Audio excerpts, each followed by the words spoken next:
What piece of advice would you give your 20-year-old self if you had the opportunity? It put a lot of money in Apple. You know what I'm saying? Right. Yeah. It's a good start. Time machine. Right. Right before COVID, buy a lot of houses, and then retire and fish more. Right. Yeah, absolutely.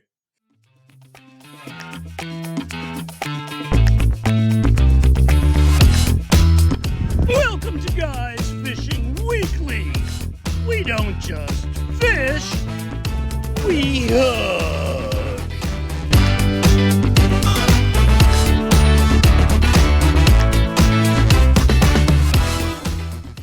Hey, buddy.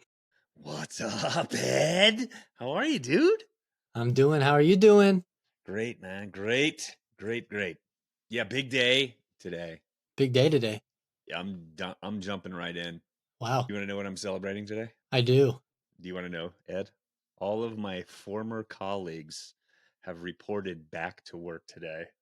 My phone blew up this morning with gnarly texts. Yeah, from those who were sitting in worthless meetings listening to people drone on while Reid is not.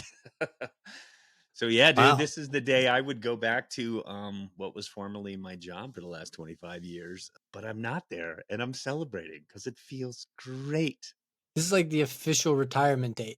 Because technically, congratulations, man. You've officially retired. That's exactly it, dude. I have not returned to work. This would be the day I return. I'm not returning to work. Wow. Yeah, I know. So it is a celebration for me. As I sat and I had a nice relaxing morning. I slept last night. I didn't stress about going back to work and that dread that hangs over at the end of summer as you have to go back to work as a teacher. Yeah, dude, it felt good. It felt great. So it's a big celebration for me. We can snip this little clip of video and send it to your as a text back to your your Right? former colleagues. Yeah, for sure. So it's good. It's good. Feels good. That's gotta feel How great. about you, dude? What are you celebrating? What am I celebrating? Yeah. I don't know if people are gonna classify this as a celebration, but Doesn't matter if they do. It's about what you're celebrating. well, I don't know if I do either, but I'm just gonna throw it out there. It's another milestone in my daughter's life. She has officially moved headlong into Frozen Princess Land. So I have watched or listened to Frozen. I listened to it, the full soundtrack on the way to school, the full soundtrack on the way home. She demands it every evening on the TV. It's another level. So you are experiencing the joy of getting immersed in princesship. You are. Absolutely. It is. Yeah, So, been there, dude. Been through it. Hey, and it should be a celebration. As annoying as it become, I remember for my daughter, because my youngest daughter, I should say, her older sibling was really into High School Musical. And so Eliza, my youngest, became interested in High School Musical. And I remember I would drive her to daycare and she would make me play High School Musical songs and the soundtrack. And I was not allowed to sing any of the Gabriella parts. I had to sing the Troy Bolton parts, the male parts. Yeah. So she would sing the girl parts. I would sing the Troy Bolton parts. And if I crossed over, oh boy, did I get an earful. Boy, did I get an earful. Yeah, I sure did. No, Dad, you can't sing that part. That's mine. Yeah.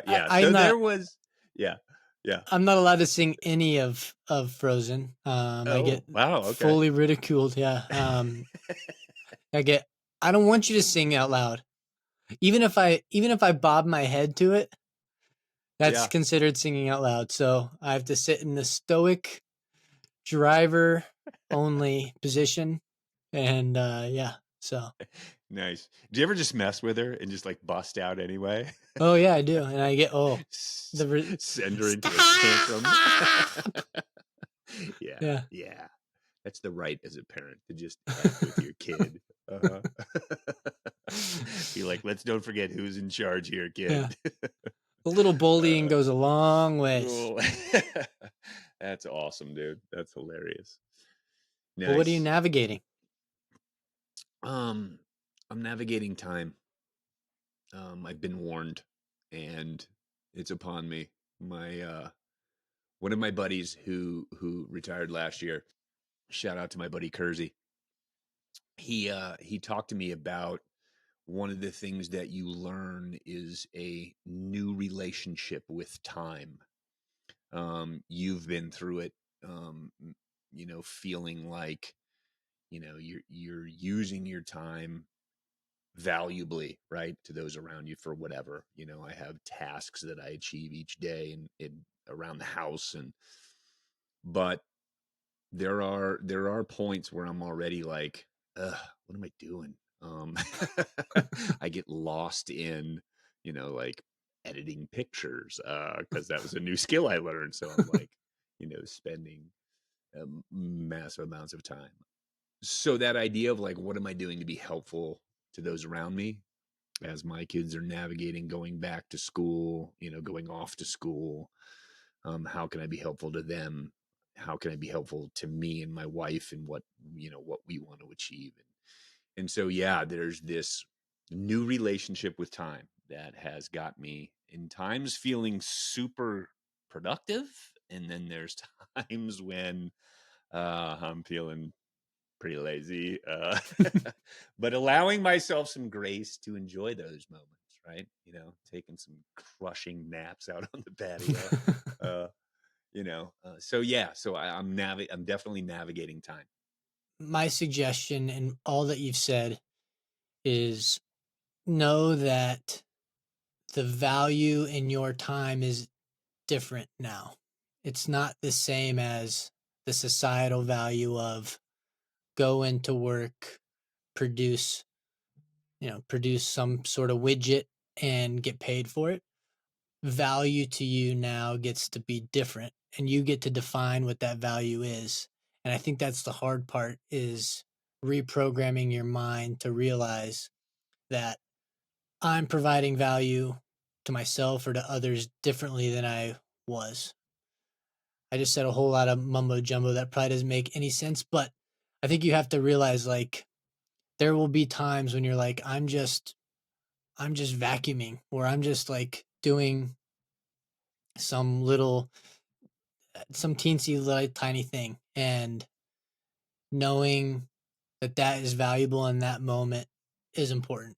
It's something Right. that is, it's so weird for sure. But know that, like, as long as you're not sitting down and like truly actively wasting time, like, scrolling social media for 5 straight hours, that might be considered wasting time. But if you're sitting down and you taking a nap to get rested, to be more present in another situation, that's not necessarily wasting time. It's just a different form of value creation. So, Yeah, and I think that's what my buddy was talking about with that relationship to time. It's different, and so it's going to be you have to mold it. It's malleable, and you have to figure that out. Like what's valuable for you. So yeah, so that's my navigation as I'm beginning to get into when I would go back to work and that kind of thing. You know what I mean? So yeah, well, definitely. good luck. Thanks. Have fun with that. Yeah, have fun. Yeah, that was literally the worst part of stopping working. So good luck. You've entered Right. in that phase of fun. What are you navigating, brother? I am navigating kind of the next phase of what you're navigating with time is planning out in advance the year. With time, it's too easy to let it go by and be like, yeah, I got these weekends free at this time. It's just, you kind of let things slip by a little bit. And so putting things on the calendar well in advance, one, gives you something to look forward to, but also adds a little bit of structure into your life. So like right now we are planning, one, Johanna has to give basically a year in advance the weeks that she wants off, which is really obnoxious in a way. But Right, so like we're right. planning out what weeks that we want to request off, and then on top of that, it's like, okay, as we get those approvals and we see like, okay, we need to start planning trips and not wait to the last minute to decide that this is a time to get away. And so that's something that we are trying to get better at, is how do we proactively create memories and stories in our life. So that's what I actually spent this morning sitting down navigating. So Nice, nice. That sounds good. That sounds productive. That at least you're carving out time to do that, to sit down together and kind of map that out. That's all positive stuff. So I'm not there yet. I don't know. Yeah, yeah, well, that's the next phase, when you get that's to the the next point where you're step. like, I can't take it Excellent. anymore. So Yeah, I feel like we're still yeah. flying by the seat of our pants with everything that's going on in our lives. It's just like, ugh. Well, like I said, good luck. Oh well, yeah. Have fun with that. Awesome. A couple pieces of housekeeping before we get into it this week. We have opened the mailbag, so feel free to shoot over any questions, comments, thoughts, things you want us to talk about. Shoot them over to mailbag@guysfishingweekend.com. Also, the show is picking up momentum. We love it. Love to see it. Make sure to continue that momentum by liking, subscribing, following on any of your podcast listeners, and pass it along to any friends that you might think would love to hear this message as well. Today on the show, we speak with Eric Oram, middle school teacher, coach, father, and co-owner of Two Rivers Fishing Company located in Pinedale, Wyoming. We talk about topics including being a mentor and teacher to the next generation of fly fishermen, creating a welcoming and inclusive fishing community, collaboration of fly shops for the betterment of the sport, the importance of supporting local businesses, planning a fishing trip to the Pinedale, Wyoming area, and so much more. So let's get into it. Let's do it.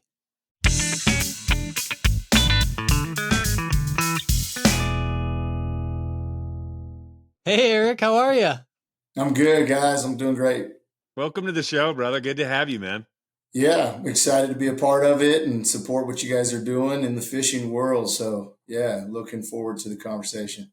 Great. Well, why don't you start out by just giving us a little bit of background on yourself?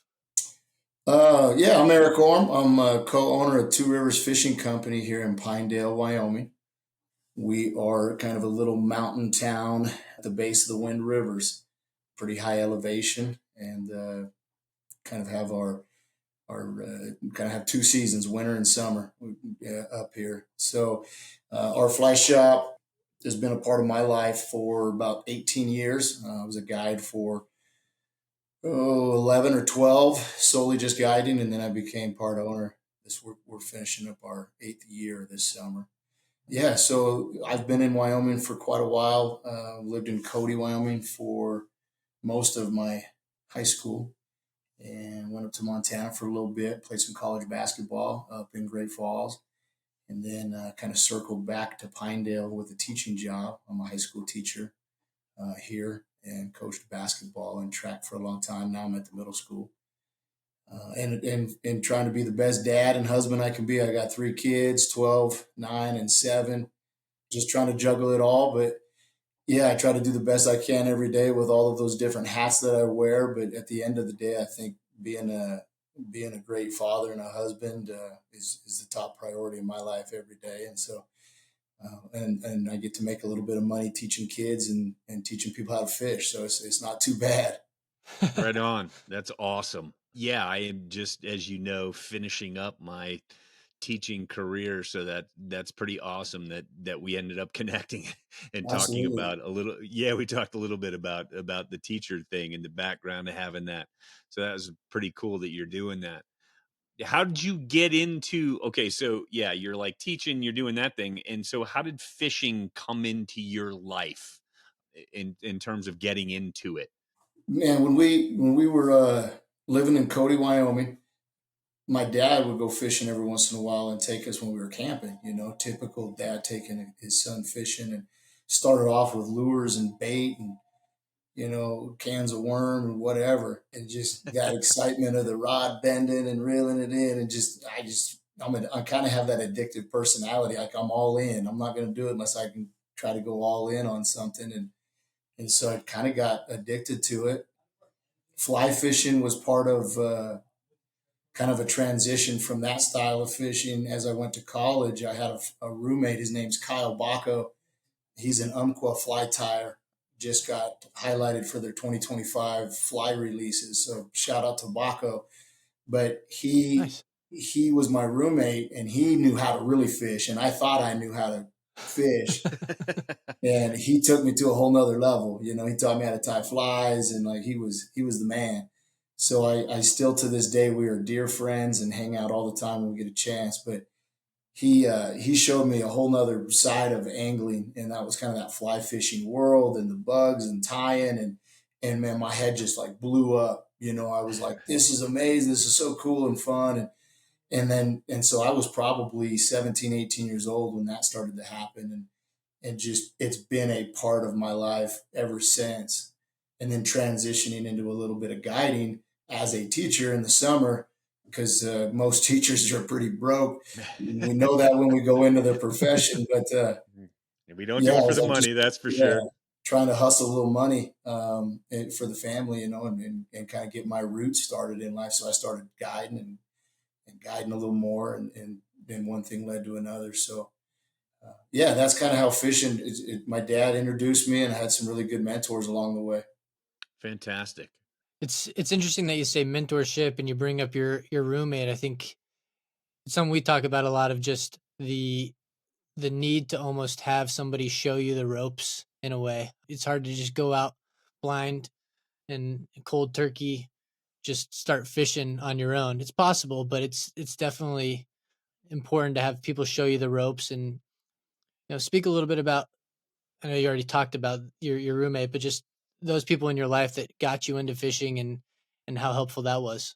Yeah, I think that I say this still to this day. There's limited amount of days to be alive, and then on top of that, there's a limited amount of days to go fishing while I'm alive, right? Like, so these are pretty special days. Right. And so when I go fishing, it's about who I'm with. You know what I'm saying? I'm not going to waste a day that I have to do something that I love with people I don't love. And so that connective part of fishing, that deeper social connection, memories being made and all those other things, and just time with people, it makes it more like that has been something that I recognize more as I've got older, right? Like before it was like, I just gotta catch fish, dude. I just want to catch fish. Let's go. Right. And then I've started to appreciate all of those memories and who I'm with. And so sometimes your fishing circle, it's a pretty special group of people that you get to be around, and opening that door, showing some younger generations, new people, those ropes. I think that's what connects them to the sport, um, and brings them back and year in and year out, and it starts to make it something that is in their life forever, right? Like they hand that down to their kids, and it's just this huge web of like really, really, really cool people that have found something that they can focus, stress free, and tap out or get away. Or some people, it's like their religion, it's their time to get away and tap out from their busy hustle of their life. And it can be as simple as also just, you're camping on the creek and trying to spend time with your son, and all of those different reasons of why we come together for fishing is probably why I love fishing so much. Not that I don't love to just catch a fish, but doing that all by yourself at the end of the day, if I wake up one day and I'm 72 years old and I hook the biggest fish in my life and I go to net it and I'm by myself, I think I got off path somewhere along the line. Right. I should probably be surrounded with some people that want to enjoy that time with me. Right on. You said so many things in there that I think are valuable. Being a teacher, there's, that mentorship and that idea of, that next generation and having an influence that's really at the core of why we do that job, right? Like you said, it's not about, it certainly isn't about the money. There's something ingrained where it's that kind of mentorship and shaping, but legacy is a big piece of it, like handing down and getting that next generation. We've had a lot of conversations with our guests about that idea of legacy. You've got now some buy-in for a shop where, some of your, your backbone and those things in your fishing business rely on clients. And we talked to a guy from a lodge, and he talked at length about the worry of, we got these old guys with a lot of money, but what happens when they're gone because they're not bringing their kids? Mm. You being a dad and passing on that love of fishing, like your dad kind of got you started, and then you had these mentors in your life that kept that fishing bug going for you, and all of the things that you've kind of created in that. Talk a little bit about that idea, about that next generation and the importance of it for you in your business life. Yeah, that's a huge topic, and I think all shop owners, anglers, people in the industry, from if I'm selling waders to flies to reels to taking people fishing as a guide, I think that we're all a little nervous about, that generational change of hands. I think that there's a lot more do-it-yourselfers, which is a good positive thing. The the There's more drift boats sold and in the market now than there ever has been, where that used to be kind of an elite, like guides only owned boats, and you kind of went down the river with them. And now it's a lot more accessible, and the boat ramps and Onyx, and like the world's just given us so much accessibility to explore, which is great. It's public land, it's public water. Like people need to have that ability to go out and enjoy that. It takes a lot of effort to kind of adopt a kid into the fishing world, if it's through school or if it's through a friend program or if it's your own kid, like however you connect with that kid that you or group of kids, and being conscious about those efforts. It's amazing, dude. As a fishing owner, fly shop owner, and as a teacher, and currently I live in Powell, Wyoming, and I teach at the middle school up in Powell at that. And when I lived here for 16 years as a high school teacher, I would teach, I don't know, every kid that came through this community would come through my classroom. And you could count on one hand the kids that actually like fly fished and were into it, and they live here year round. Like this is their backyard. And so I would always do like fly fishing units in my PE classes, and we'd go on field trips and we'd learn to cast and like tie flies. And the response from that was so overwhelming, right? People were like, man, this is incredible that my kid gets to learn this. Can I come to class? Like, can I join? And I'm like, well, yeah, but you're going to have to pay me to teach you to fish. I'll do it for free for the kids. That'd be me. But, I'll come volunteer in your class. Yeah. And so when I went to Powell Middle School, now we're talking about 10, 11, 12, 13-year-old kids. And I started a fly fishing club there called Casting Cubs, because we're the Cubs, the middle school Cubs. Right. And, it just blew up. Like the first time we had a class, I thought we'd have half a dozen kids. And after 2 years, there's over 50 kids that show up for these fly tying clubs. And it's become a problem on the other end. Like I can't manage that many kids tying flies at that age. But what a great problem. Like, to create problems of that magnitude that are changing kids' life. And we build fly rods in there. And these kids that can't sit still in a classroom, the teachers are like, man, this kid I don't know how to get to him. Like he's just disruptive. I'll have that kid just like focused for 4 hours, wrapping a fly rod with detail. And he's in it. Like because his mind escapes and he's focused. And there's a part of our sport that still like that aspect of our sport, I think, is one of the main reasons why we continue. I've said this a lot too, like fly fishing is one of those sports where you have to focus just enough. You still have fun, but you got to focus just enough to catch a fish that you forget your worries. It's like golf. Like people love to golf as they get older because you gotta kind of focus on hitting the ball. Fly fishing similar. Like you got to watch that fly. You got to mend your line. You got to read the river. Like there's all this going on. And after 8 hours, you're like, dude, I didn't stress out about whatever's happening in my life because I got a lot going on, but like that was really fun for 8 hours. Right. And I think that same thing is true to our youth, man. They've dealt with a lot, and they got a lot of stress and pressures, and it's just super cool to see that generation grab it. There's just not a lot of places for them to find out about it and someone to teach them. Because there's, like, as you guys were saying, mentors. There's a lot going into picking up a fly rod and figuring out what you're doing. And so, Right. anyways, this been maybe that will be part of Coach O's legacy as I get done doing my teaching and coaching and all that over the years. Is that I've taught a couple hundred youth to flip a fly rod around. So Heck yeah. That's awesome, dude. It's a pretty sweet legacy. yeah, we'll see. We'll see. Yeah.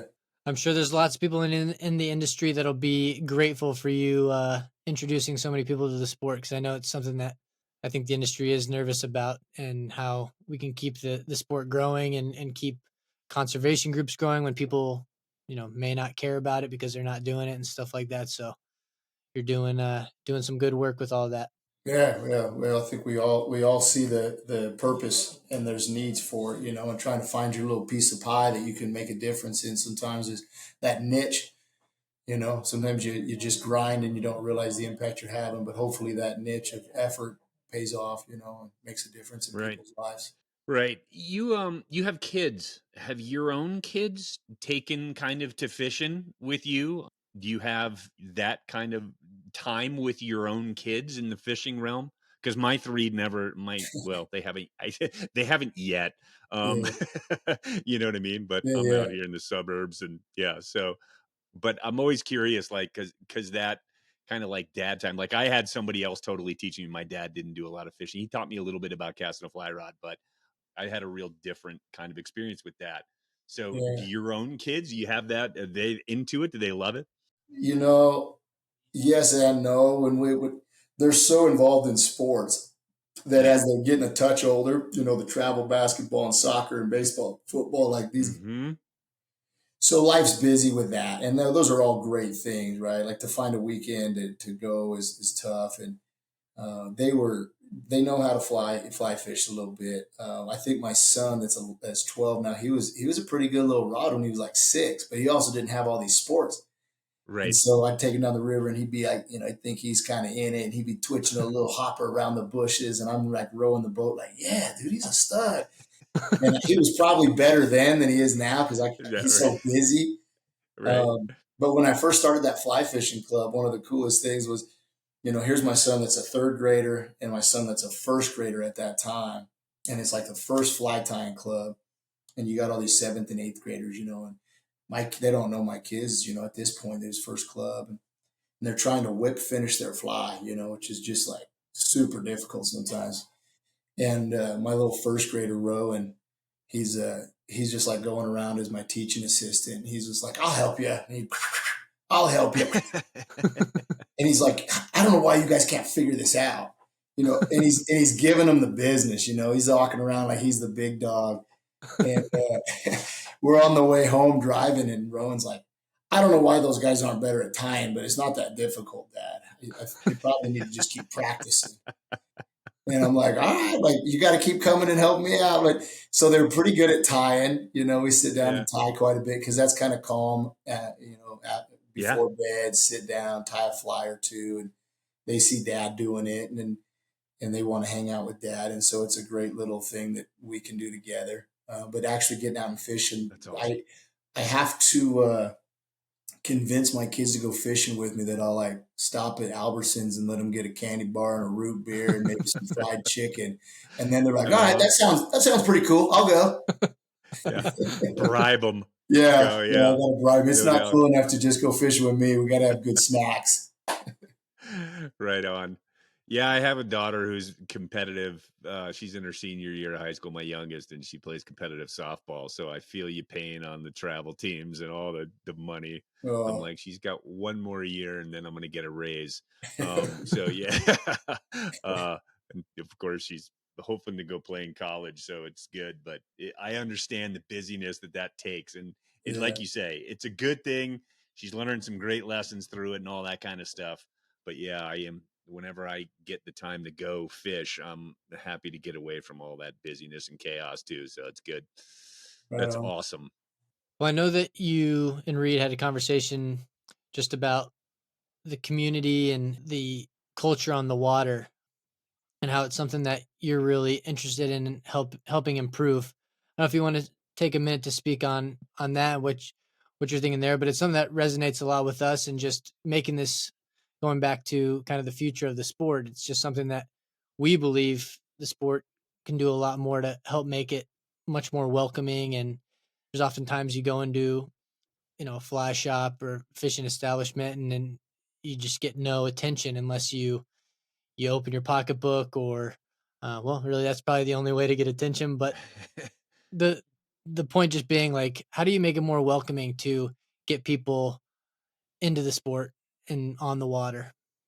Yeah, I think you said a couple things there that are very true. That you could talk about each one of those in its own time, but it's interesting. Like, I think if you're 35 and older, there's this perception that fly shops have that vibe, like you just said, right? Like, and even people that call on the phone, right? They're like, "I'll come, how's the fishing?" And you tell them, like, "Oh, I'll swing by and grab a couple flies," right? It's like that's your token to at least get some intel, Right. like buy a 2.99 fly, and at least now you're in the club. People talk to you in the shop, but there is that vibe, and I feel it. I've been aware of it. I've echoed the same things. Like, man, you go into the shops, and maybe some are welcoming, some it's all secretive. This is our water. We'll give you kind of the generic fishing report. We'll give you the generic flies, the ones we can't sell, whatever, right? Like, top fly of the week because we got 18 Right. dozen in the back. Um, but so like that sits there, like that is part of our culture. We've, as anglers or as fly shop owners, like obviously there's been enough of that it's kind of a cloud that people are aware of.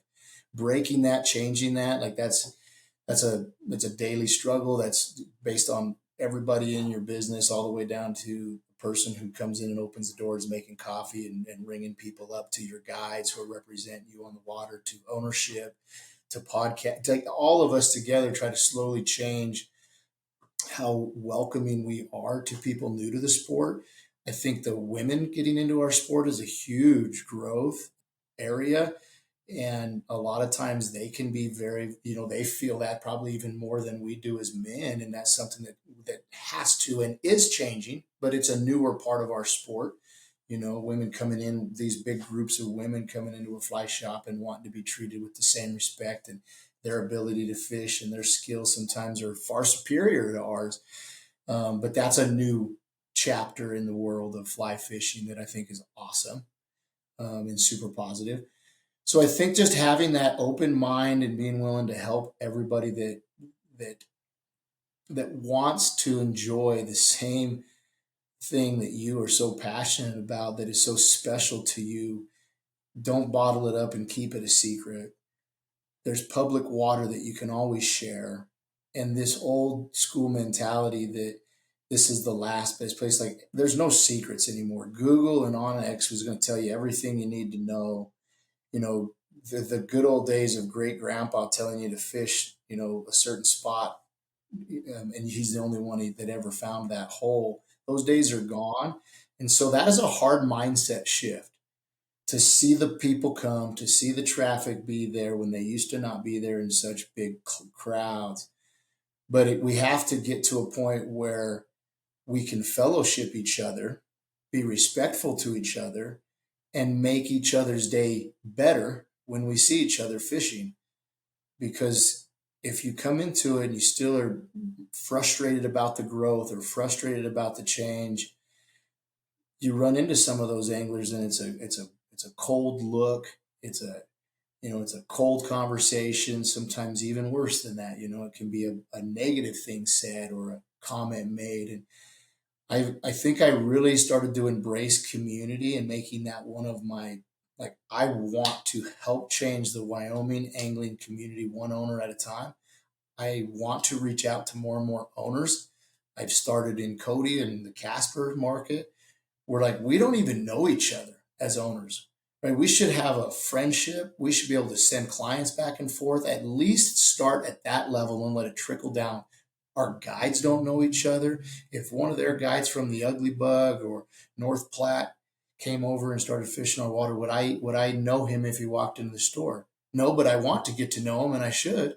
And I should show him, respect and say, thanks for coming over and support my business, and I want to support yours.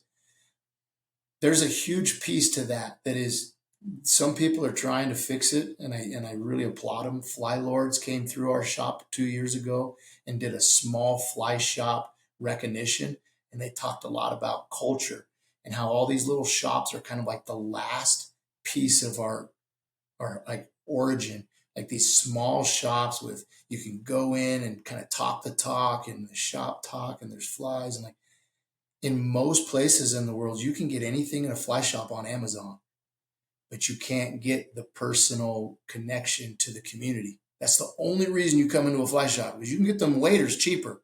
You can order that fly rod on sale. Right. And so it's kind of cool that our sports at least supported them enough to still have them be in most communities. But taking that one step further and being a little bit more open to growth and new people being a part of our sport, and being able to put a smile on their face because they saw me on the river, then, oh, that guy was grumpy because I ran into him and I think he thought I was fishing his hole. I don't want anybody to think that when they run into me. I want to be like, that guy was awesome and he was super nice. And when I'm rowing a boat, I tell our guides when we're training them, I say, listen, if you're rowing a boat and somebody interacts with your boat, you make their day better, or we're going to have a conversation at the end of the day and you won't be working for me very long. We're not here to ruin anybody's day on the water. And that message starts at our shop from the very first day we start talking about somebody working for us. And if we constantly share that message and preach that message, I'd rather row my boat over to you if you caught a big fish and help you net it and high five you and tell you how awesome that was, than to be mad you were fishing the hole and you stole my fish. Right. Like let's brother it up. Let's freaking bro five. Let's hug it out. Like, yeah, dude. Like, good for you. I want to enjoy that moment with you. Like, that was rad. Good job. And I think that started to change when I had my kids, because they were in the boat with me a few times, and I thought, there's been days on the water where, and I'm not perfect. There's been days where maybe I got snippy with somebody when I was a little younger and a little more competitive. And I thought this was my river, my section, or I was there first. I got there first in the morning. And I thought, if my 12-year-old son's floating down the river and interacts with that negative situation, what's he think of our sport? Like, he's going to be like, why do you guys go fishing and then treat everybody you run into like you hate them? Like, that seems like a really weird way to spend the day. And I'm like, yeah, I'm done with that. Like, if you don't have the right fly and I have one and I see you at the boat ramp, I'll give you half a dozen, high five you, and hope you catch the crap out of those fish, because I want your day to be just as awesome as mine. I can't even imagine, like, when I was, new to the sport, and in those days when I would count fish and be competitive with whoever I was fishing with. Yeah. I can't imagine what it would be like, because I've had, several boats go by when you're fishing on a river that's, that's pretty public and pretty good water, whatever. If a guide would have done that as I'm landing a fish, you know what I mean? A boat's going by, like, dude, right on. Hey, do you need any help? Like, that would have made everything different for me as a fisherman.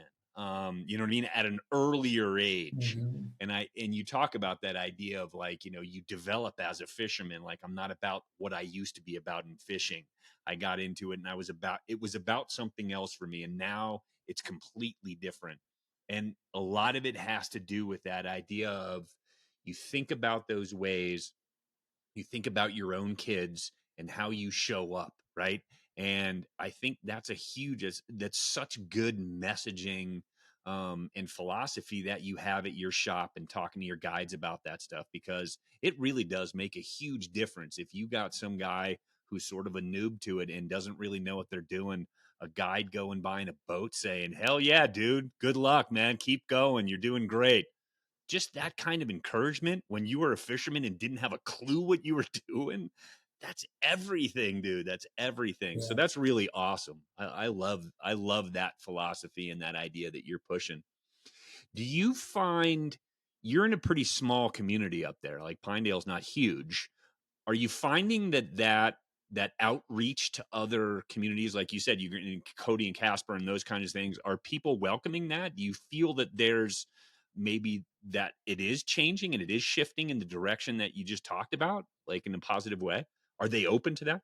Yeah, but sometimes it catches them off guard. Right. You know what I mean? Like it's new, and that's Hmm. cool. Like right on. Let's not just stay in the rut. So I have some really good relationships with Grand Teton Fly Fishing in Jackson. That's owned by Scott Smith. He's an absolute gem of a human being. Just an awesome dude. And we reach out and talk, and he knows they're coming down here a lot and they fish, but that doesn't mean that we don't support each other. And Snake River Anglers up in Jackson have been very, very welcoming to it. Where when things maybe we had a situation where we had a couple guides not get along on something. They thought one cut them off, and there wasn't. And we called the owner of Snake River Angler and said, "Hey, man, this is what happened, and we're not about trying to do that. We want to apologize. My guide feels bad. He didn't really even mean to kind of start the fire, but obviously there was a fire, and he did not have any intention of that. And I think we blew his mind. He was like, dude, it is so awesome that you at least want to talk about it professionally, and for our sport, that we can talk to each other about the goods and the bads that might happen out there, as we're all trying to fish the water. We're all trying to find our little slice of heaven for the day. Uh, but yeah, I think it's new, and I'm excited about reaching out to more um, owners, because usually when you get them on the phone, their first pulse is like, what if we're teammates? If we're teammates in the state, that's a different like, I guess maybe I should say that back. Sports has always kind of been a big part of my life, and it's like, you look back to like the Jordan and the Bird and the Magic era, like and I think that but those guys were still friends, but we didn't see that side of it. They were competitors, man. They freaking balled in the finals till the bitter end, and they left it on the court. Like when you come to the Green River, if that's the Larry Bird drainage, like cool, we're gonna like, and you can have the Magic Johnson drainage, you can have the Michael Jordan drainage, but at the end of the day, we should all be part of the NBA. We should all be part of trying to make our state and our angling within our state better, and we should all have some say in how our regulations are, and water temp conversations as owners. Sometimes in Wyoming we have to self-regulate. We don't have the hoot owl. We don't have guiding permits that are very, very concrete, structured in X amount of days on the river. So our rivers can get really, really busy unless we as owners say, hey, what's the right thing to do here? How busy do we really want to be, guys? What's your pulse on high water or hot water temp? Here's what I believe. What do you believe? And so we're still a little bit old school, where we got to handle some of those things internally and do what's best for our fisheries. That's great. And I think the things you mentioned about like, oh, I'm going to pay $2.99 for a fly and get in on the club and stuff like that. Well, and you can find all that information just by a Google search or on X or Trout Routes or whatever. I think so much of it is changing to the point of that little like off-putting gesture of not buying something until you're only putting a roadblock in the way from me getting to the information. And that little roadblock can ruin my whole experience fishing.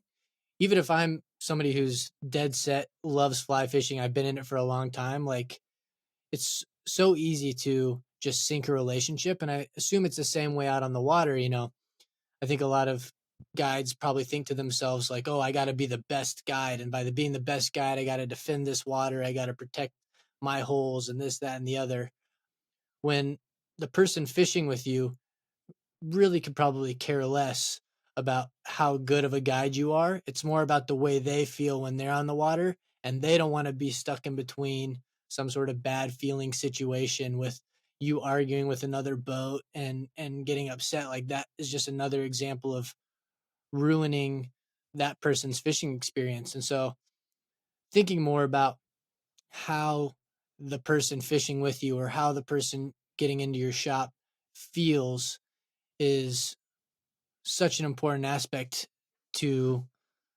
the culture and the growth of the industry, just because it is more about the other person than it is about you in a way. Yeah, we're a people sport, as isolated as we can be sometimes where we fish. It's a very social sport in a lot of ways. We talked about being with the people you love while you're out fishing. It's how you're exactly right. And one of the things that you triggered on was people are going to find out what they want to find out nowadays, right? Like when we were before I took over as one of the owners of Two Rivers, and I was just a guide. And we talked about July being really busy on the Green River here in Wyoming, and we'll have 60, 70 boats for a few weeks coming our way, right? And 95% of them are not Pinedale Sublette County residents. And that can be a hard pill to swallow. Like that really is hard. And as a fly shop owner, the phone rings and someone says, I want to take a trip. And if you're out of guides, you can say, sorry, we're out of guides. And that phone call, the guy in Casper shared this too, because he's feeling that same pressure from Denver coming their way. The Colorado comes up there quite a bit. He says, I'm not stopping that angler from coming. He's going to just call the next shop. He's going to find somebody to go with. He wants to go fishing. He's looking for an experience. He's looking for entertainment. He's looking for a day on the water, and he doesn't have a boat. And so it's a really fine line as an owner of how many times do I want to say yes per day, which is my bandwidth of guides, versus saying no and letting them go to competition or somebody else or an outfitter that's out of town, right? Because every time you say no, you're competition. And so there's that part of it too, which grows there. But the thing that I found true of all that is the more that if it all comes towards Two Rivers Fishing Company and we're taking 10 or 11 boats in July, I promise that I tell everybody this in our community, I can split that pressure up better than if it's just 11 boats that I don't have any interactions with. So sometimes if the busy pressure of people coming fishing is coming your way, embrace it, interact with it, be proactive with it, try to be the voice out in front so you can say, hey, you guys go here, you go here, you guys go here. And now everybody gets some space.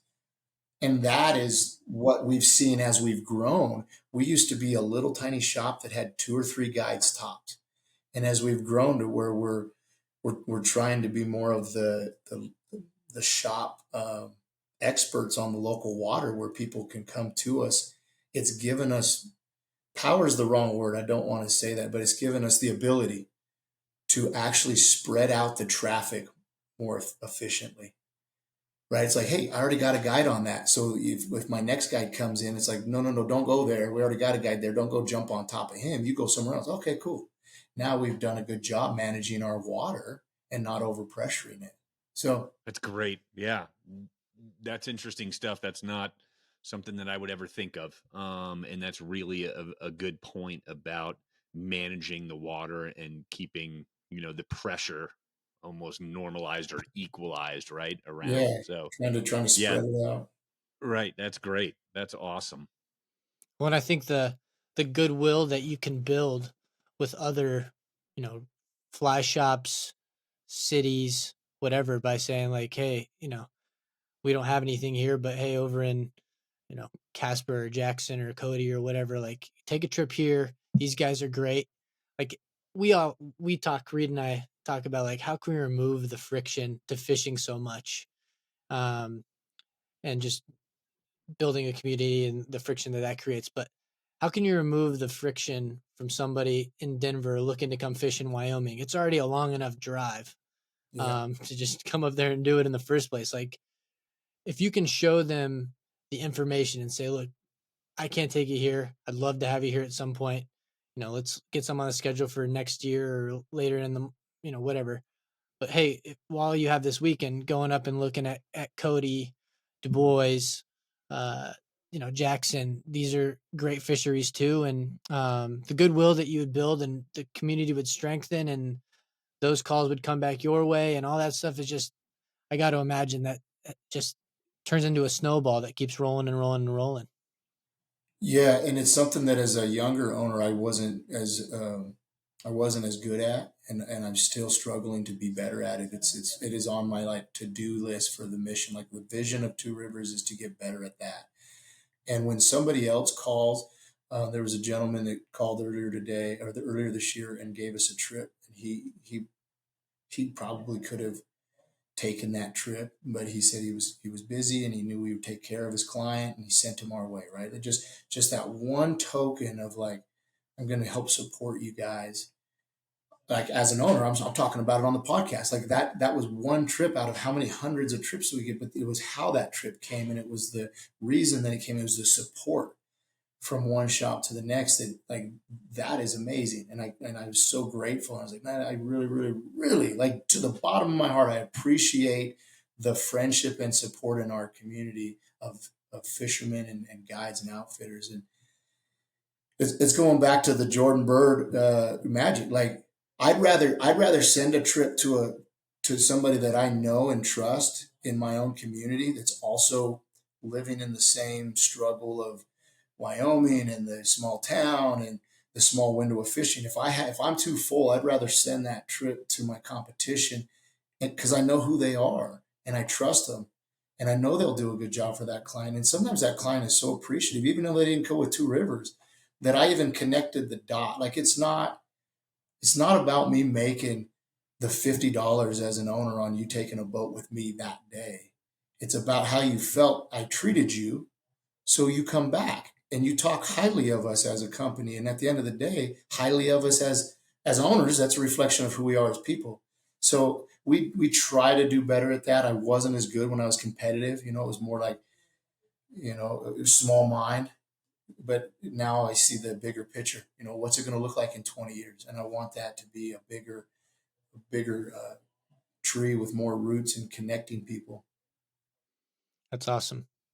Well, speaking of guided trips, we were recently up there, and I first want to just echo, we spoke with Ben in your shop.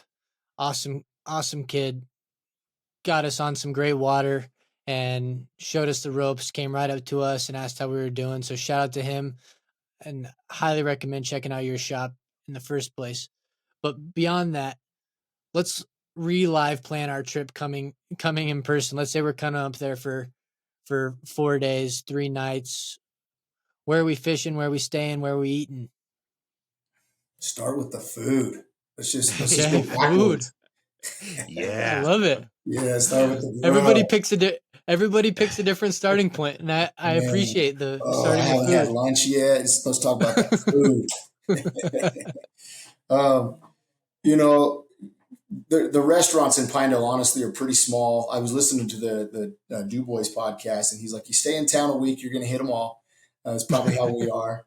But Pinedale's a great community, and so many people are hardworking locals that are just trying to do the best they can. And so you have 4 or 5 really, really good options right on Main Street. The Brew Pub's probably the most popular. Everybody kind of goes in and out. That's right by our shop, so the Brew Pub's really, really kind of a cool atmosphere and vibe. But there's a couple steakhouses for that upper budget, wanting to kind of get a nice dinner.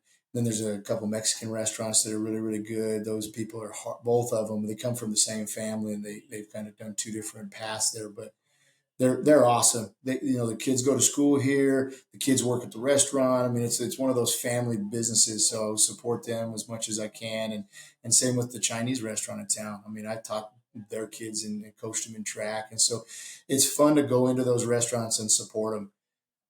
That's what it takes is going to and supporting each other in our small community. So all the restaurants are cool and local, and there's really not a chain here. Subway's the only chain restaurant. You got to go to the gas station if you want to sub. So you're not going to find Arby's and Wendy's and Pizza Huts and stuff like that, which is fun. Makes it part of the trip. So, anyways, that's the food scene. When you come, really changes on where we would take you. So one of the cool things that we didn't realize when we first kind of got into being owners of the fly shop, but we've come to really value, is how vast our fishery is compared to a lot of the drainages in Wyoming. We start at the headwaters of the Green River up by Square Top, and that goes all the way down to Fontenelle, down by Kemmer. And you have 18 different full day float options. So we don't have just like section 1, 2, 3, right? Like you could come for 18 days and I'll take you somewhere different every single day and you won't even see the new fork. Wow. So Wow. now you got to come back and do 8 days on the new fork so I can show you all the new fork, right? So like my clients are blown away. And that was just kind of normal, right? I was a guide. I lived in Pinedale. This was my river. But as I've talked to other fly shop owners and kind of traveled a little bit more and seen what they do, it's that lends itself to lots of different fishing based on the season.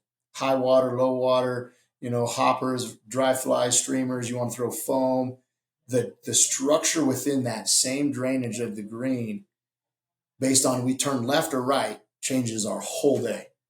You want to go techie, small dries, like perfect men cast and like really challenge yourself on dry flies. I'm going to turn different than if you're like, I just want to throw foam on the bank and get lucky. Like, I just want something to eat that thing. Okay, we're not going there. And that Ed only fishes stimmies. So Yeah, that's it, stimmies. yeah. So where's the stimmy water? Forget all the other stuff. Just put me on stimmy water. So it's really hard to tell you where we would go. And I love that. That's why the Green River is in my blood. I mean, you just got so many options. So, the best time of the year, if we were planning a trip and you guys were just randomly calling in saying, we want to fish, and let's just say dry fly fishing, right? Because that's usually the busiest time of our year is the dry fly fishing. You're going to be looking at, but this is also the busiest time and people are here because it is good fishing. So, you're going to be looking at 2 weeks in July, the first 2 weeks. And on a good season, you get that third week where it's really popping still with a lot of different hatches. We're a freestone, so you can go all over the place with hatches. And you do have to be creative. They see a lot of bugs and can be picky. But then August can be really good hopper and big foam. And we see the boat traffic really leave. And if you're creative and willing to get up early and fight that warmer water, get on that water really early, you can throw a lot of big flies and make I guided yesterday and threw big flies the whole day. And we got up early and we fished and, we had a great time and it wasn't techie, it was just kind of that big foam fishing that you always try to find on a river. And then if you're like, oh, I'm a streamer diehard, which we're a big streamer fishery, we have a ton of sculpins in our water. So we have a lot of big fish. We don't have a ton of fish.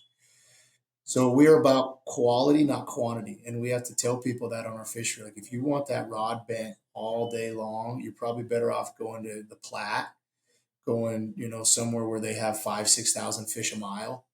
We're more like 800, on average, maybe 600. And on the best sections, maybe 1,000 fish a mile. So but with that, you're going to catch some really, really good quality.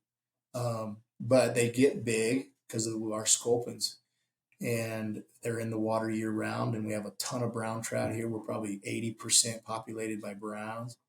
And so if you're a streamer guru, you need to at some point check out the Green River and the New Fork. Like it's just crazy that you wouldn't want to put that on your list of sometime in life, come chuck streamers. That was kind of my jam for 15 years, like just hardcore streamer and it's there and it's there year round. It just gets hard in the summer when it's bright and sunny and hot. You just don't have the action all day on streamers, but that first hour or so in the morning, you can get into them pretty good. So what's your favorite streamer fly? Oh, good question. I'm pretty biased. This is probably the one I've worked 15 years creating. And that's a whole nother podcast, man. But I was a big fan of Kelly Gallup. Like I went down the freaking Kool-Aid, like Kelly Gallup is the man, and he is the man. Don't take that wrong. If Right. Kelly listens to this, man, you're the man.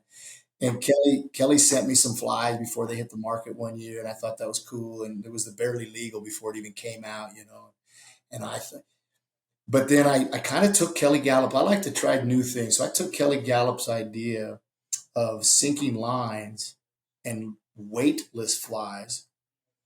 And so I took that idea, flipped it 180 degrees, and I created a fly that's extremely heavy with floating line. And I did that for a couple of reasons. I had shoulder surgery and I could not set the hook with a sinking line. Like it was so much like I'd lose it. I'd go, oh, I'm a shooter. And I was like, I suck at fishing now. Like, I can't set the hook. And I probably sucked at fishing before that, but I just didn't like recognize that. But now everybody in the boat knows how many fish I missed because I Right. missed every one. We always got to have an excuse. Yeah. So, anyways, I took that fly and I flipped it upside down. It's called the brain damage, and I don't tie it commercially yet. I kind of just keep it in the smaller circles of my life. But that's my favorite fly, and I've taken it to almost every drainage in Wyoming, and it's paid off pretty well. So I love fishing that. But it's called brain damage for a reason. It's really heavy, and you probably should cast with a helmet on. Like, just put a football helmet on and let's go fishing. Nice. Is it a treble hook streamer? It's just a tandem streamer, but the weight on it. So the reason this thing there had bad shoulders, was trying something different. I couldn't hunt flies with sinking line. My fly went to the same level, and all I could do was change speeds. Right. And when it sunk, it always sunk at the same level, right? Like, so your sinking line's coming down, bringing it down how many inches a second. That's the only control you have of how fast that goes. And I started putting split shots on the front of my streamers to jig them. Like, I wanted that thing to drop like a rock. And then high water happens and we have undercut banks. And I wanted that fly to smack the bank and be in the zone like now. I didn't want that sinking line. By the time I stripped twice and I got my 6 inches of depth, I was 3 feet off the bank. Right. And I was like, I'm not in the zone no more. I want to be in the zone. Like, that's where and so I went crazy heavy, and I'd flip it in there, and a huge men downstream. I call it a bank robbing, and a huge men. And then that fly, it hit the water and it would sink immediately to the undercut drop off, right? The banks. And it would be down 2 feet. And so there was a lot of strategy of why it's heavy.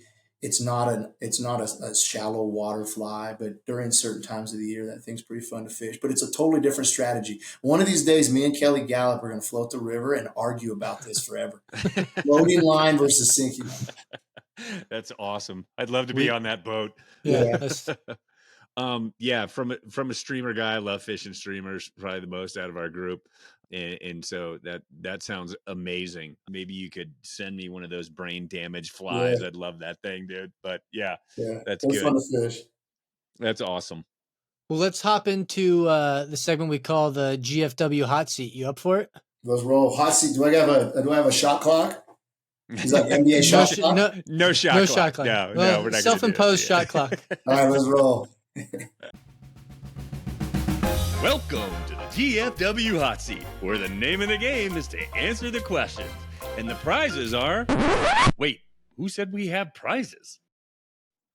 What is one thing you're currently celebrating in life? Man, being a dad. I just trying to not miss those moments, man. Everybody tells me they go fast, and they do. They're already going fast. And I am trying to hold on to those little dudes as long as I can. And just go to bed every day hoping that I did good by them, and I appreciated all the time I had with them. So that's probably the most important thing in my life. So I'm celebrating the heck out of having some kids in my family. That's awesome. Yeah, I'm about to lose my second to college. Yeah, hold on. I'm like, yeah, dude, it does. It goes quick, and then they're leaving. So it's amazing. Eric, give us one piece of content, book, video, thing you're watching, whatever, that you'd recommend to our listeners. I'm a big you gotta keep growing. So let's not even talking fishing, because there's all kinds of fishing content out there. One of my favorite books that I read this spring was called The Relentless Pursuit of the Ruthless Elimination of Hurry. Sorry, it took me a while to pun it. Okay.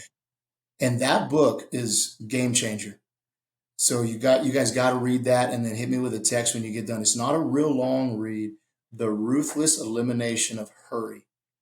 And it's kind of a Christian-based book, if the listeners are looking out but it is a life-changing book of reflecting on how busy we are.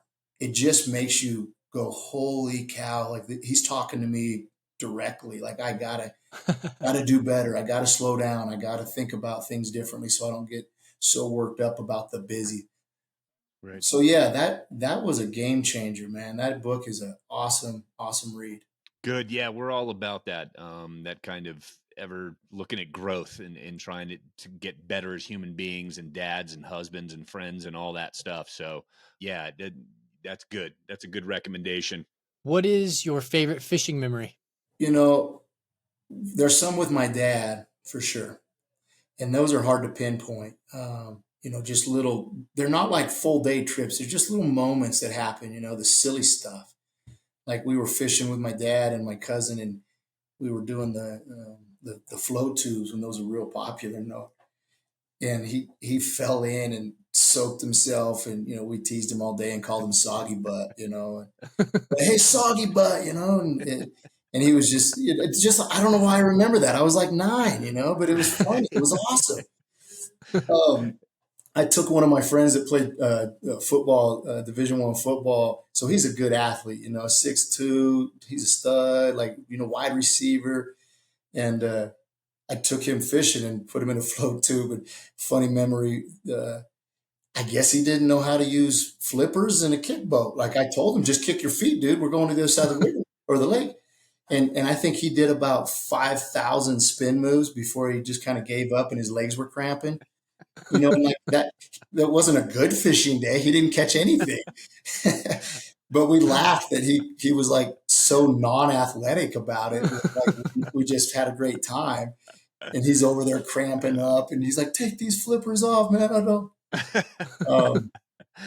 And probably another one was with there's a lake outside of Pinedale called Soda Lake.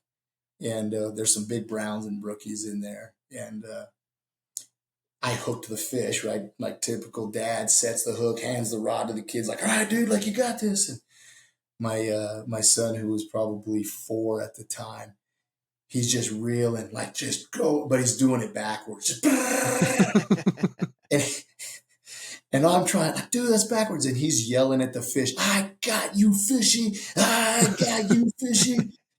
And I watch that video, pops up on my Facebook feed, and it just makes me smile. It's the funniest thing. He's so intense.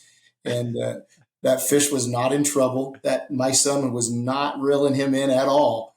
But my son, he was in control of everything. I got you, fishy. You're all mine. So that's what it's all great. about, That's awesome. Absolutely.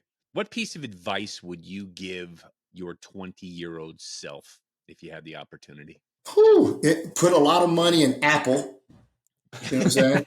Right. Yeah. It's a good start. Time machine. Right. Right before COVID, buy a lot of houses. And then retire and fish more. Right. Yeah, absolutely. Probably, to be honest with you, as I look at like being a husband and a father, like I was pretty selfish and I didn't realize it about myself.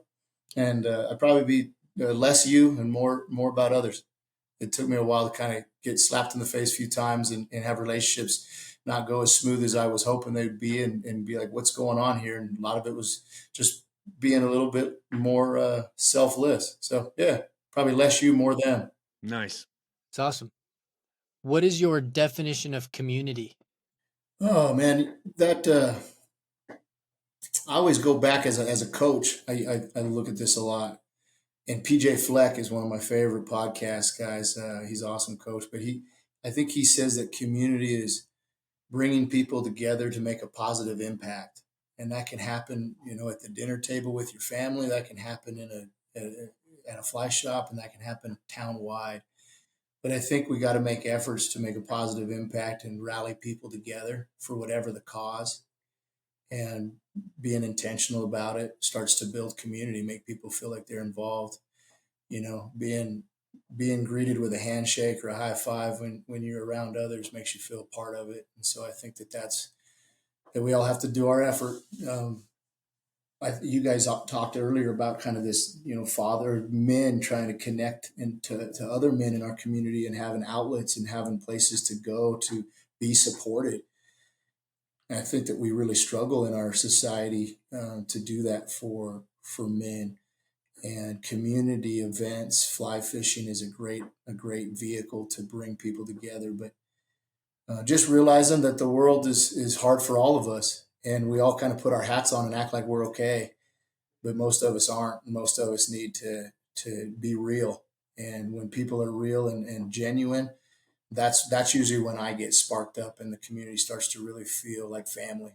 Right on. Yeah, we've talked about that a lot in terms of, I mean, that's our whole mission, is being able to give people places to do that, those spaces for men to connect. And it seems like, there's, if you don't have some kind of affliction of, like you're a cancer survivor, this trauma, or, like veterans in those things, if you're just a regular Joe Schmo dude, a lot of times, one, you don't know you need help, but certainly you don't know how to ask for it. You know what I mean? And meet that. So that's kind of like, just everyday guys navigating the issues of life and fatherhood and husbandry and just being and navigating those things. And so I love that idea about intention and greeting people with a handshake and making them feel a part of it.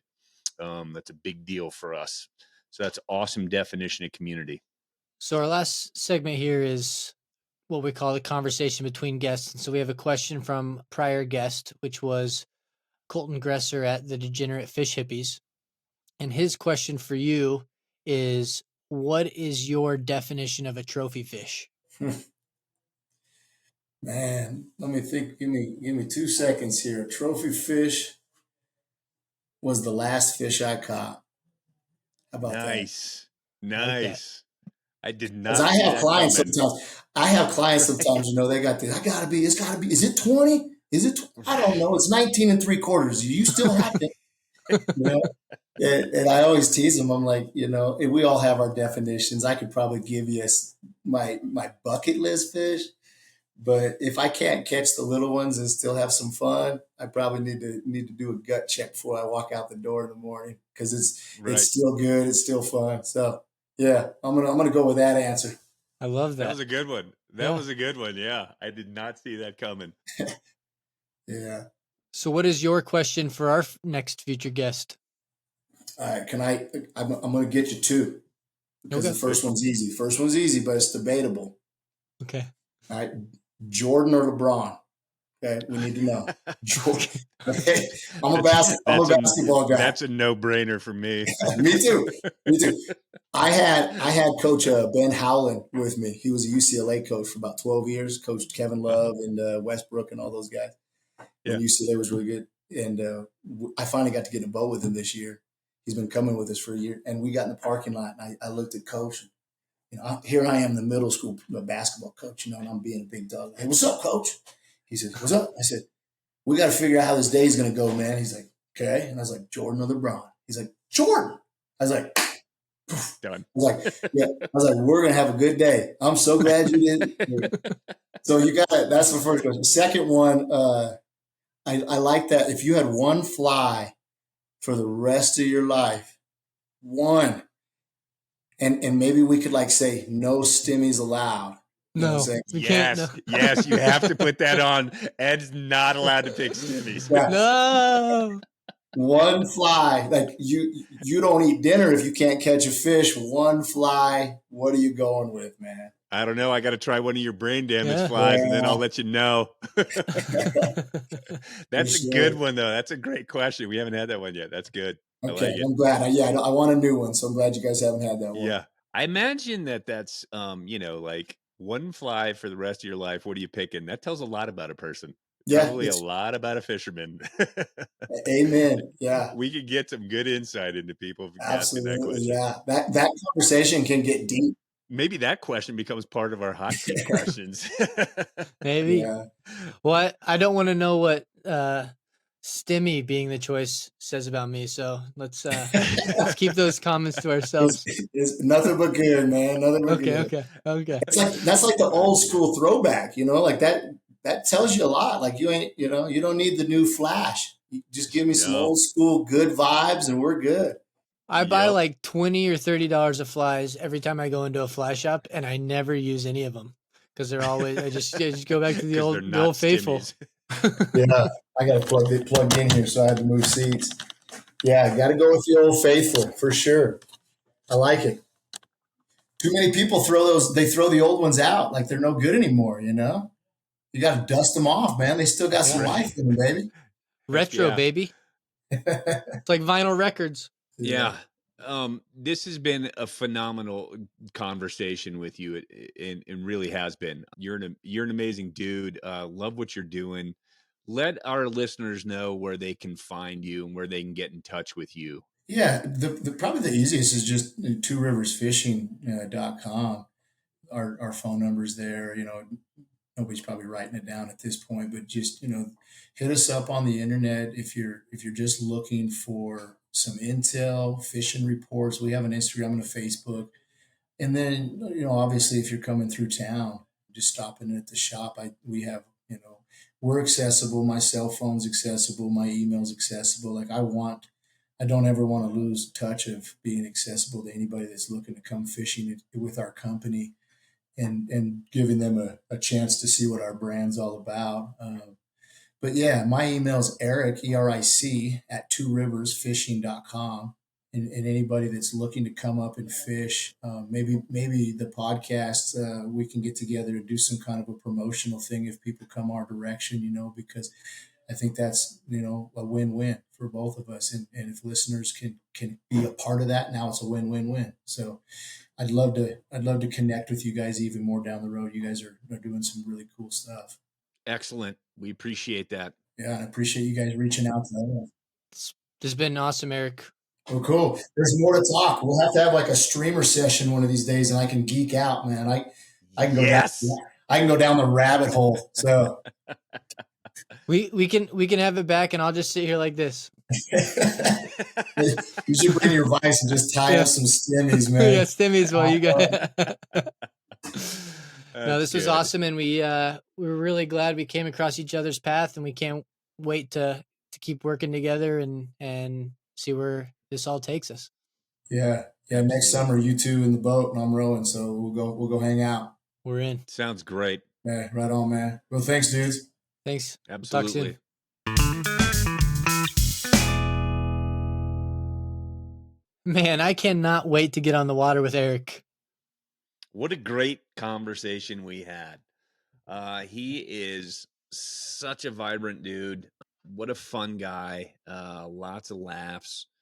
But what he stands for is amazing. I think his approach to the water, the culture of fishing, and wanting to really positively impact that and shift it from, something that can be stuffy or whatever to something that's a little bit, way more welcoming. And so his push to do that is impressive. Definitely an admirable, quality in him that he's trying to do. So yeah, that was fantastic. Even more than that, I love what he stands for as a family man and a guy that, is running a business in a small town, but just, focusing on kids and wife first, and really making that a priority in his life above all else. I mean, it's admirable to see the guy who's got, full-time job teaching, and then another full-time job running a fly shop and managing guides and guiding himself and all that stuff, all with the intent of, still getting home and spending time with kids and taking them to basketball camps and all that stuff. I mean, it's truly admirable to see, dad's able to pull that off. So Absolutely. That's some of the stuff that so many men struggle with, I think, right? And that's part of what that's the thing that's at the core of what we're trying to help out with, is all those different hats you wear to navigate just regular life. And Eric seems to be doing a really good job with that, and he's super cognizant about what it takes to keep his head above water in those situations, and not just that, but be good at it, right? Be good at all those hats that he wears. Be a good teacher, be a good dad, be a good husband, and all those things. So yeah, dude, he's definitely a great example of one of the guys who's living what we're trying to do. And so he was so receptive to us, and it was just fantastic. So big shout out to Eric Oram. Great dude, and love what he's doing with his life. It's good stuff. can't wait to get back up there and get on the water with him. And it was a great area to fish. Awesome fish in that area. Some massive God, fish in in the rivers around there. So highly recommend getting up to Pinedale, getting into Two Rivers Fly Shop and doing some trips with his guides. So can't wait to do that next year and get back up there. Absolutely. Good peeps up there. It was awesome. Great show, dude. Great show. And this kind of wraps up our whirlwind tour of Wyoming and getting a little bit of education on what that part of the world has going on up there. Yeah, I'm super stoked for the next one. I know. Yeah, I think we're going to go up, do a little bit work up here in Colorado, right? Yep. That's the next one on the books. Heck yeah. All right, dude. All right, brother. Oh, well, I love you. Love you too, bro. Talk soon. That's all for today's episode. Thanks for listening. Make sure to visit our website, guysfishingweekend.com, to check out the GFW merch, sign up for our newsletter, and learn how to get involved with the community. We appreciate you spending even a little bit of your week with us and are glad to have you along on the journey. Stay legendary and happy fishing.